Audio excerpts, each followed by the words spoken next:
Assalamualaikum anak-anak.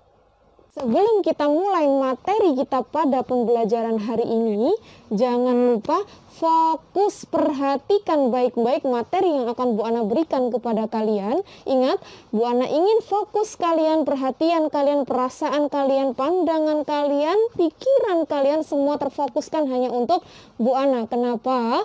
Karena Bu Ana tidak suka diduakan, Mas Mbak.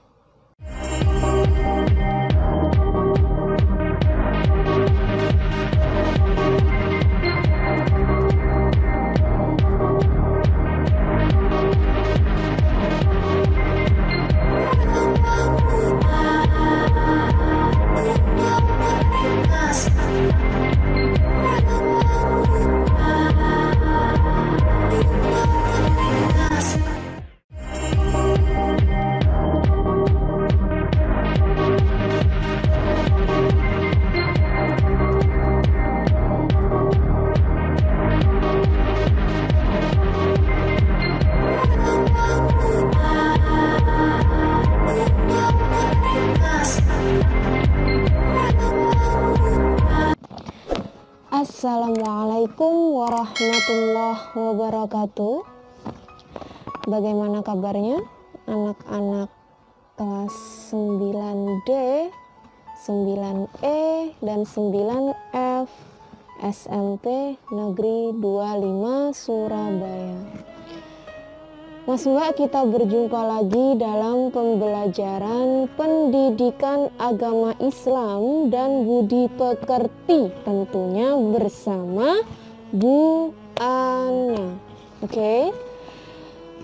Kemarin pertemuan yang lalu kita sudah membahas tentang iman kepada hari akhir, hari kiamat, ya kan? Kita juga sudah memahami betul bahwa hari kiamat ada dua macam, yaitu kiamat kubro dan kiamat sugro. Nah, sekarang kita lanjut ke materi selanjutnya, yaitu tentang jujur dan menepati janji. Jujur itu apa sih? Bu Ana yakin ya, tanpa Bu Ana jelaskan, kalian semua sudah paham, sudah mengerti apa sih yang dimaksud dengan jujur itu, ya kan? Nah, Mas Mbak, jujur itu bukan hanya dalam perkataan saja, tapi juga harus jujur dalam perbuatan. Kalian semua tahu 3 ciri atau 3 tanda orang munafik. Apa aja itu? Yang pertama, apabila dia berbicara bohong, apabila dia berjanji tidak ditepati, dan apabila dia dipercaya dia berkhianat. Itu adalah 3 tanda orang munafik. Nah, kemudian apabila dia tidak jujur, berarti dia termasuk dalam kategori orang munafik atau tidak? Iya, jelas. Sesuai dengan salah satu dari 3 tanda yang sudah Bu Ana jelaskan tadi. Oke, paham sampai sini ya?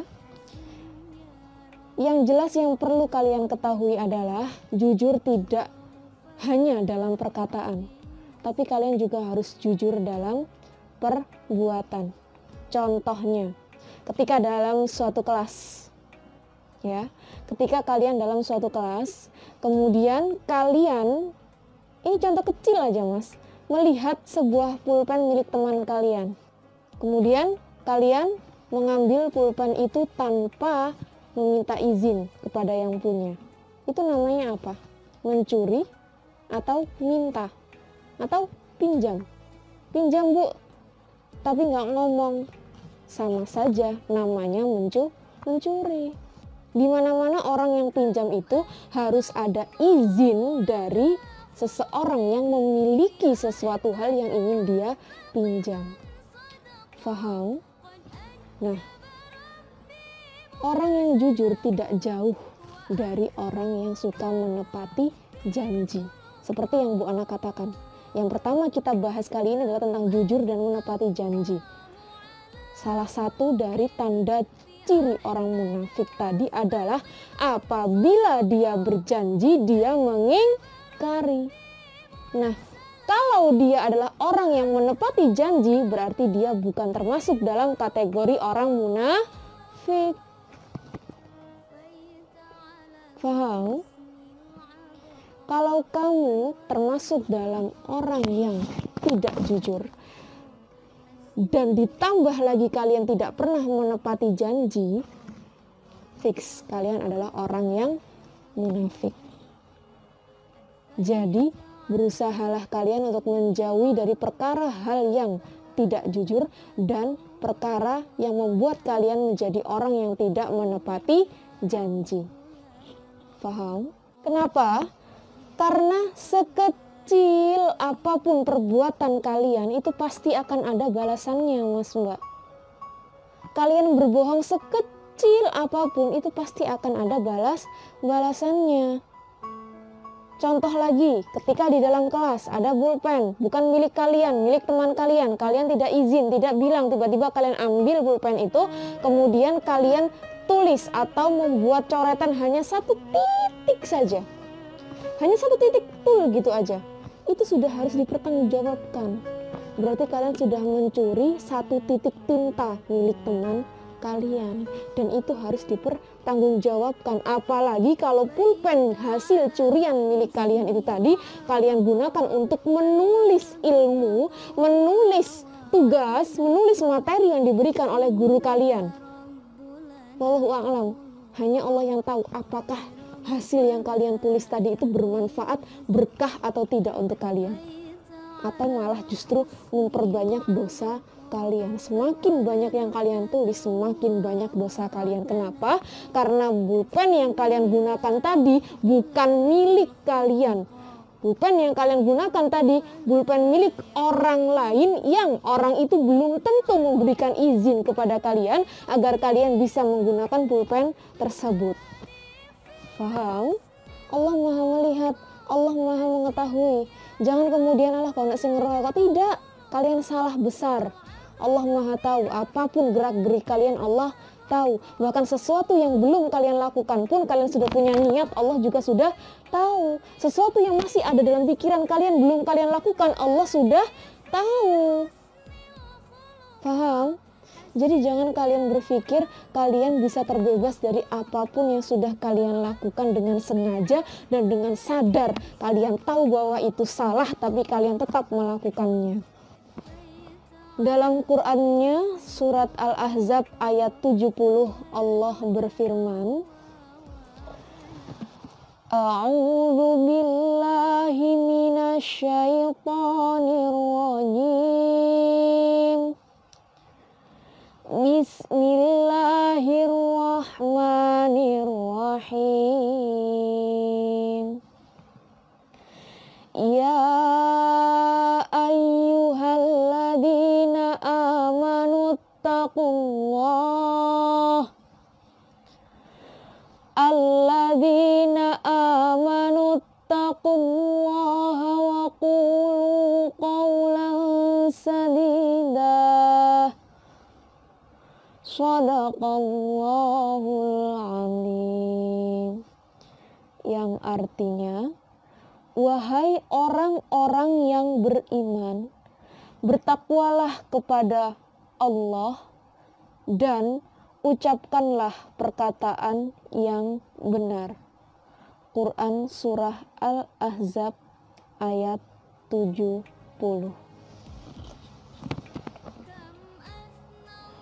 Dalam Quran surat Al-Ahzab tersebut Allah sudah jelas mengatakan bahwa kalian sebagai umat manusia, khususnya sebagai umat Nabi Muhammad SAW, hamba Allah yang beragama Islam, sangat dilarang betul untuk berkata hal yang tidak benar.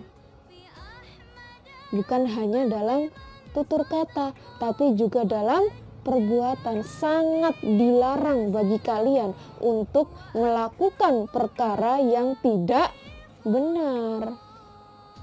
Faham sampai sini?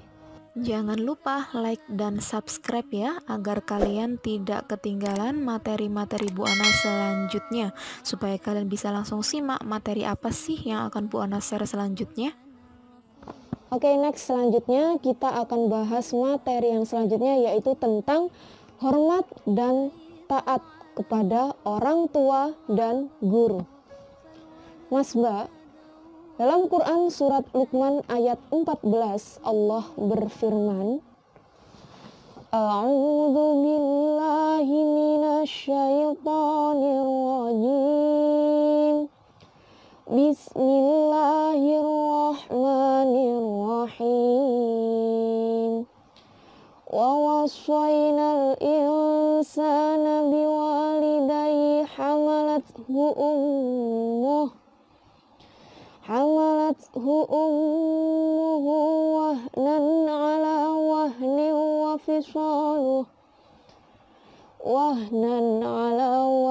wa fisaluhu fi amaini anishkurli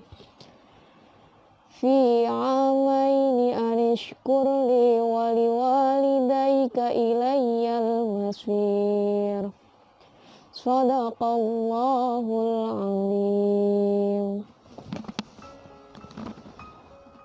Dalam Quran surat Luqman ayat 14 tersebut Allah sudah menjelaskan bahwa kalian sangat diwajibkan untuk menyayangi, mematuhi, menghargai, menghormati orang tua kalian, terutama ibu kalian yang sudah mengandung kalian.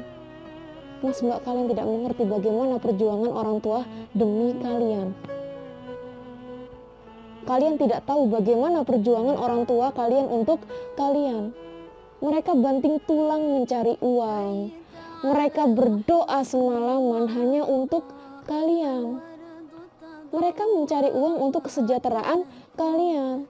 Jangan kemudian kalian merasa, wong tuaku miskin, aku gak iso dikai sesuatu hal sing apik teko wong tuaku. Jangan berkata seperti itu. Kalian lihat di luar sana, masih banyak anak-anak yang sudah tidak memiliki orang tua.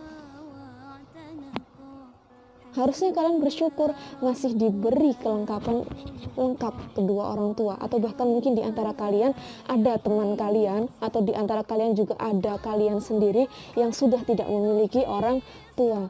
Maka bersyukurlah kalian, berbahagialah kalian yang masih memiliki kedua orang tua. Jangan sekali-kali kalian berpikir bahwa orang tua kalian itu tidak sayang sama sekali kepada kalian. Dengar kalian. Kalau orang tua kalian tidak sayang kepada kalian, maka dia sama sekali tidak akan pernah mau melahirkan kalian. Kalau orang tua kalian tidak sayang sama kalian, maka kalian tidak akan pernah hidup di dunia ini. Kalau orang tua kalian tidak sayang sama kalian, maka kalian tidak akan bisa bersekolah sampai di titik ini. Kalau orang tua kalian tidak sayang kepada kalian, kalian tidak akan pernah bisa bernafas di bumi ini, Mas Mbak. Ngapain susah-susah mengandung kalian 9 bulan? Ngapain susah-susah mempertaruhkan nyawanya untuk melahirkan kalian kalau mereka tidak sayang kalian? Kalian tahu, bagaimanapun orang tua kalian ketika ngomel kepada kalian, cerewet, bawel pada kalian, suka marah-marah sama kalian, di balik itu semua ada banyak tetesan air mata yang mereka keluarkan hanya karena memikirkan kalian tanpa kalian ketahui. Mas Mbak, ketahuilah. Coba kalian tengok ke bawah. Kalian lihat banyak, Mas Mbak, anak-anak yang tidak bersekolah. Bukan hanya tidak bersekolah, bahkan mereka ternyata juga tidak memiliki orang tua. Banyak, Mas Mbak, anak yang sudah dilahirkan tapi dibuang di panti asuhan. Banyak. Kalian yang sudah dirawat, dibesarkan oleh orang tua kalian masih mau mengeluh, masih mau merasa bahwa orang tua kalian tidak sayang sama kalian. Salah kalian. Salah besar. Jadi janganlah kalian berkata kasar kepada orang tua kalian. Janganlah kalian mencela orang tua kalian. Dosa besar Mas Mbak.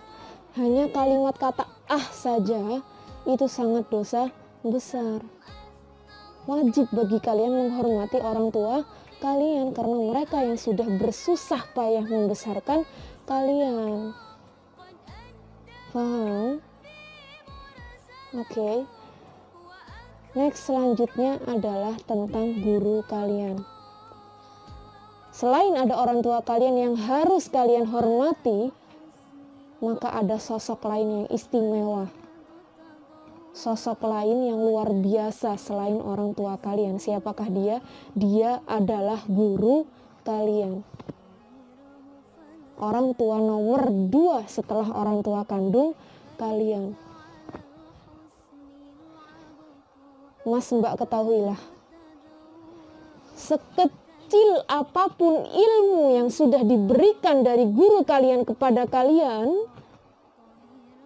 maka itu sangat bermanfaat kelak bagi kalian. Walaupun hanya sekedar huruf A saja, kalian sudah sangat berhutang kepada guru kalian. Berbicara tentang perihal seorang guru. Mas Mbak kalian semua tahu kan? Kita sekarang sedang dalam keadaan pandemi. Kita sekarang sedang dalam keadaan daring online, pembelajaran secara online. Kita tidak bertatap muka secara langsung di dalam kelas, di sekolah seperti biasa.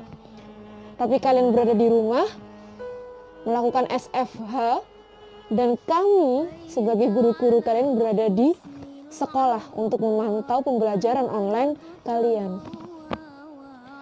Tentu secara tidak langsung, otomatis kalian pasti sering ataupun tidak sering, semua ataupun tidak semua, pasti ada yang melakukan kontak WA atau WhatsApp bersama guru kalian. Siapapun kalian dan siapapun guru kalian. Dan banyak yang Bu Ana temui, masih banyak sekali anak-anak dari kelas 9 yang cara bertutur kata kepada seorang guru melalui pesan WhatsApp itu tidak sopan. Contohnya, ketika kalian WA seorang guru kalian, P, menurut kalian itu sopan? Tidak sama sekali. Bu Ana kecam. Bu Ana sangat mengecam tindakan seorang siswa yang seperti itu. Salah besar Mas Mbak, gak sopan sama guru seperti itu. Ketika kalian ingin berkomunikasi kepada guru kalian, maka pelajarilah bagaimana tata cara, tata krama yang baik dan benar ketika hendak menghubungi seorang guru kalian. Ucapkan salam dulu, perkenalkan diri kalian dulu, sebutkan identitas kalian dari kelas mana. Baru kemudian to the point, apa yang ingin kalian sampaikan atau apa yang ingin kalian tanyakan. Jangan kemudian hanya Assalamualaikum Bu, saya mau tanya. Sudah, gitu aja. Kalau sampai ada yang berani WhatsApp Bu Ana seperti itu atau WA Bu Ana seperti itu, jangan kaget kalau Bu Ana nggak akan balas WA kalian. Kalau Bu Ana tidak balas sama sekali WA kalian, maka berarti cara chat kalian kepada seorang guru itu salah. Yang harus kalian lakukan adalah ucapkan salam secara baik dan benar. Kemudian sebutkan identitas kalian, nama lengkap dan kelas kalian. Kemudian langsung to the point, sampaikan tujuan kalian, untuk apa kalian menghubungi guru kalian. Bedakan Mas Mbak bagaimana cara berbicara dengan seorang guru dan berbicara kepada teman kalian. Bedakan, jangan samakan bicara sama teman, WhatsApp sama teman, chat sama teman pakai oka, ye, ya dan sebagainya. Kalau sama guru kalian tidak seperti itu Mas Mbak. Baik Bu, iya Bu, oke Bu. Harus ada tata kramanya. Kalau perlu kalian ketahui Mas Mbak, ketika zamannya Bu Ana dulu masih seperti kalian, jangankan ngechat tidak sopan kepada seorang guru. Ketika berjumpa, berpapasan dengan seorang guru itu takutnya Masya Allah. Takut sekali, ada rasa takut. Tidak kemudian berjumpa sama guru ketika di sekolah, papasan sakarepe dhewe, seolah-olah nggak kenal, mentang-mentang dia nggak ngajar di kelasmu kemudian diabaikan. Nggak boleh seperti itu. Dulu ketika seorang murid bertemu dengan seorang guru, itu dia tahu tata kramanya, bagaimana sopan santun yang baik dan benar, bagaimana cara dia permisi di depan gurunya. Ketika ada seorang guru yang sedang duduk, kemudian duduk di lantai, misalnya di lantai musola, kemudian tiba-tiba kalian datang ingin memberikan sesuatu kepada guru kalian, tapi kalian masih dalam keadaan berdiri, itu salah besar. Yang harus kalian lakukan adalah kalian duduk dulu, baru kemudian kalian salim kala itu ketika belum ada pandemi corona. Cium tangan guru kalian, kemudian kalian salam, kemudian kalian sampaikan tujuannya, dan kalian berikan apa yang ingin kalian berikan kepada guru kalian. Ada tata caranya, Mas Mbak, tidak sembarangan. Boleh menganggap guru sebagai teman kalian, boleh, tapi tetap tata bahasanya harus ditata. Tidak kemudian seenaknya menyepam gurunya, seenaknya ngomong tidak sopan kepada gurunya, itu salah kalian. Memang sebagai seorang guru tidak minta dihormati, memang ada yang seperti itu, tapi sebagai seorang siswa kalian harus sadar diri. Apalagi kalian pendidikan agama Islam dan budi pekertinya bersama Bu Ana, kalian tanya sama kakak kelas kalian, kalau sampai Bu Ana menjumpai ada satu siswa Bu Ana yang tidak sopan pada gurunya, maka dia akan berurusan dengan Bu Ana. Faham kalian? Tidak kemudian kalian berpikir, oh berarti sama guru itu tidak boleh bercanda ya Bu? Boleh. Siapa sih yang melarang kalian bercanda? Siapa sih yang melarang kalian guyon? Boleh Mas Mbak, tidak dilarang. Tapi ada batasannya. Contohnya seperti apa Bu? Tidak mengucap kata kotor, tidak mengucapkan kata-kata yang tidak pantas.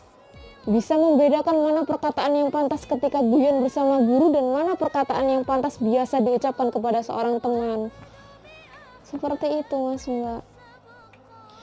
Sama seperti Bu Ana kepada kalian. Bu Ana itu cerminannya kalian. Kalau kalian baik terhadap Bu Ana, maka Bu Ana akan jauh lebih baik dari sikap kalian. Tapi kalau kalian buruk terhadap Bu Ana, maka Bu Ana pun juga akan jauh lebih buruk terhadap kalian. Jauh lebih buruk itu maksudnya seperti apa Bu? Seperti ketika kalian melakukan suatu hal yang tidak baik, maka jangan kaget ketika kalian mendapatkan punishment dari Bu Ana yang punishmentnya itu tentu bertujuan untuk mendidik kalian menjadi yang lebih baik daripada sebelumnya. Paham? Oke, next. Kalau kalian sudah paham, maka kalian tulis di kolom komentar "Faham Bu Ana" atau terserah bagaimana kata-katanya. Yang jelas kalian ucapkan kalau kalian memang betul paham dengan materi yang Bu Ana sampaikan. Tapi kalau kalian memang belum paham, maka silahkan tanyakan di kolom komentar. Next, selanjutnya tentu ada tugas yang harus kalian kerjakan Mas Mbak. Tugasnya simpel, tidak ribet. Apa? Yang pertama adalah sebutkan 3 contoh sikap jujur di lingkungan sekolah. Kemudian yang kedua, sebutkan 3 contoh sikap menghormati orang tua. Kemudian yang ketiga, sebutkan 3 contoh sikap menghormati seorang guru di dalam kelas. Yang keempat, sebutkan 3 contoh sikap menghormati seorang guru di lingkungan sekolah. Yang terakhir, sebutkan 3 sikap yang tidak boleh kalian lakukan kepada orang tua dan guru. Bagaimana Bu cara menjawabnya? Cara menjawabnya adalah kalian tulis jawabannya urut, bukan kalian tulis ya, kalian ketik jawabannya urut nomor 1 sampai 5 di grup WhatsApp kalian. Paham? Jadi tidak usah ditulis soalnya, langsung kalian ketik jawabannya. Ingat, diberi nama lengkap dan nomor absen agar Bu Ana bisa menilai. Beri nama lengkap dan nomor absen, kemudian nomor 1 jawabannya apa, nomor 2 jawabannya apa. Tidak perlu ditulis soalnya, ketik dan kirim di grup WhatsApp kalian yang ada guru-gurunya. Paham? Oke, kalau paham, cukup sekian materi kita pada pertemuan kali ini. Sampai bertemu di pertemuan selanjutnya, semoga bermanfaat. Wallahu muwaffiq ila aqwamit thoriq. Wassalamualaikum warahmatullahi wabarakatuh. Semoga bermanfaat. Jangan lupa like dan subscribe ya, agar kalian tidak ketinggalan materi-materi Bu Ana selanjutnya, supaya kalian bisa langsung simak materi apa sih yang akan Bu Ana share selanjutnya.